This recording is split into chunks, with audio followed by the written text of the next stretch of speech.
পাবনার ঈশ্বরদী সরকারি কলেজে আধিপত্য বিস্তারকে কেন্দ্র করে ছাত্রদল ও ছাত্র শিবিরের নেতাকর্মীদের মধ্যে ধাওয়া পাল্টা ধাওয়া ও সংঘর্ষের ঘটনা ঘটেছে। ২৩ এপ্রিল বেলা 11:30টার দিকে ঈশ্বরদী সরকারি কলেজে এ ঘটনা ঘটে।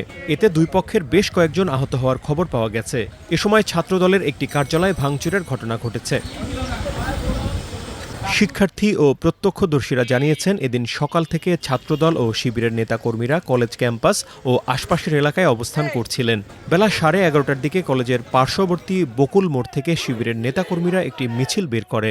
মিছিলটি কলেজের প্রধান ফটকে এলে দুই পক্ষের মধ্যে পাল্টাপাল্টি ধাওয়া ও সংঘর্ষ শুরু হয়। এ সময় কয়েকটি ককটেল বিস্ফোরণের শব্দ পাওয়া যায়।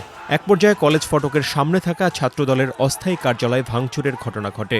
সংঘর্ষে জড়ানো নেতাকর্মীদের হাতে লাঠি সোঁটা সহ ধারালো অস্ত্রও দেখা যায়। সংঘর্ষের জন্য দুই পক্ষই একে অপরকে দায়ী করেছে।